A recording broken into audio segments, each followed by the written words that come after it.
Olá, pessoal. Sou a professora Ariela. Estou aqui a convite do professor Valmir para comentar com vocês algumas questões que caíram na prova de suficiência de contabilidade que vocês estão se planejando para fazer. Brevemente vou falar um pouco sobre mim, que não é o foco do vídeo, mas é interessante que vocês saibam, né? Da minha formação. Sou professora de língua portuguesa, atualmente do Instituto Federal do Ceará, e trabalhei já com diversos cursinhos preparatórios para concurso, e espero que com isso eu possa contribuir com essa experiência para que a prova de vocês de língua portuguesa saia como desejado, tá? Para isso, peguei as duas questões da prova anterior e gostaria de comentar com vocês brevemente. Não vou fazer a leitura do texto, é interessante que vocês façam a leitura sozinhos. Já queria antecipar que, por mais que se pense que a primeira questão é uma questão meramente de interpretação textual, não é, tá? Um dos grandes pensamentos, uma das grandes características das atuais bancas de concurso é fazer questões de produção textual, de leitura e produção textual, alinhadas à gramática, certo? E ainda mais num percurso enunciativo. Então, não existe só a leitura do texto e a resposta do próprio texto, é necessário que vocês tenham conhecimentos de alguns recursos gramaticais para resolver isso, certo? Em termos dessa prova que vocês estão aí em mãos, as questões 49 e 50, vou comentar uma por uma, tá? Se trata de um conhecimento gramatical relacionado às conjunções, tá? Propriamente ditas. Não apenas as conjunções no formato que a gente conhece na gramática, tá? Eu gosto sempre de dizer que a gramática é um círculo participante de um círculo muito maior que a língua. E, inclusive, o texto fala sobre língua e cultura. É um texto mais voltado para a ciência.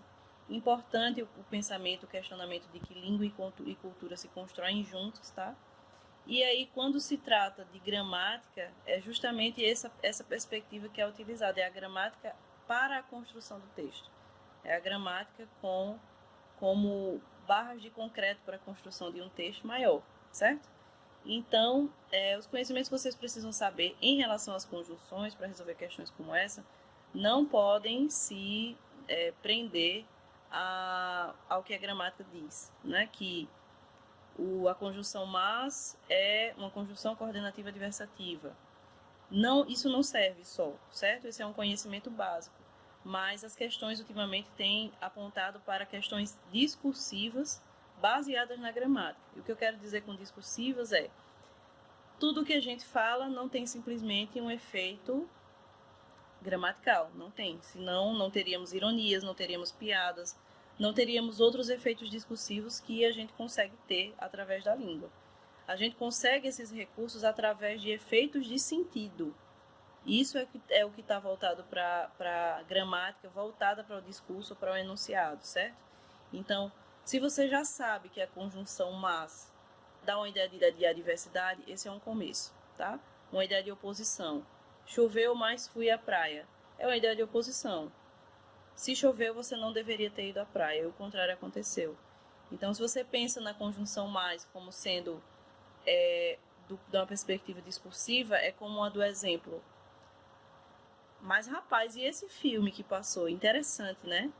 Esse mais não tem nenhum valor gramatical, ele tem um valor discursivo, é um valor enfático, certo? Do tipo, mais rapaz, né? Do tipo, e então? Esse então também não tem um valor conclusivo, ele tem um valor discursivo, certo? Pensando nisso, a gente pode comentar essa questão 49 propriamente dita, tá? Já consegue aí falar do terceiro parágrafo, né? Ele vem construindo um argumento de que a língua e cultura dependem uma da outra, certo? Que um determinado linguista, Sapir-Whorf, afirma que a cultura determina a língua e a língua determina a cultura. Uma coisa depende da outra, né?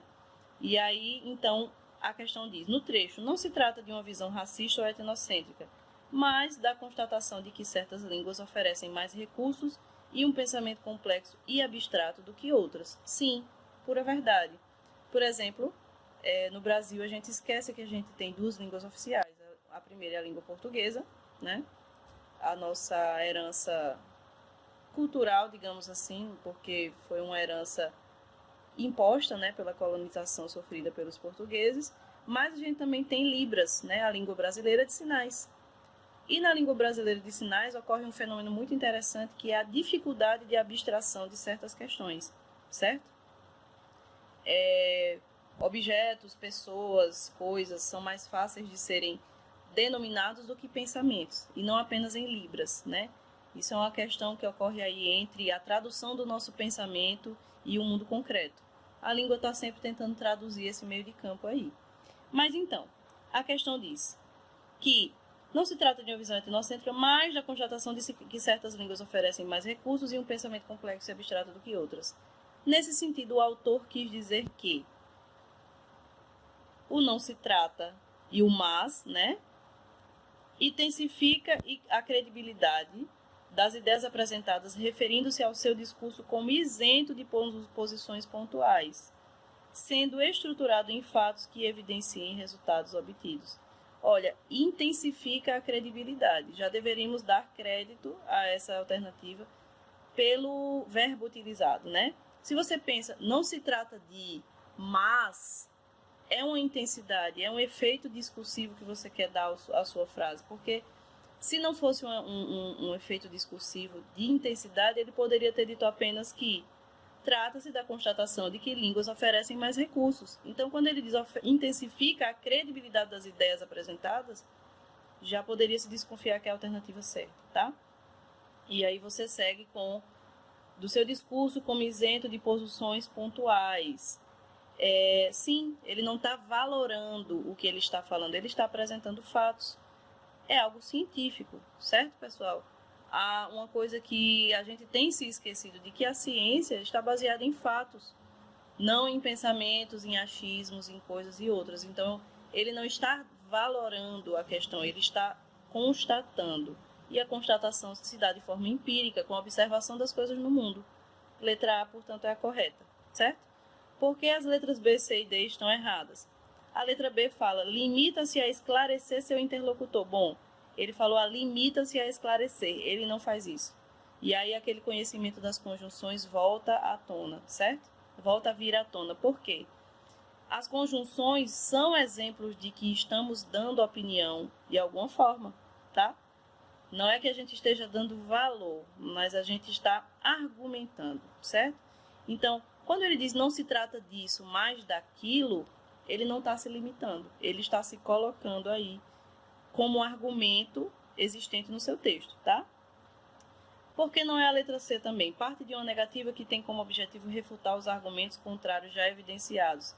Não, ele não está tentando refutar os argumentos dos parágrafos anteriores. Ele está tentando refutar uma ideia que está no ar. Como assim, Ariela? Existem diversas vozes que falam no nosso texto, certo?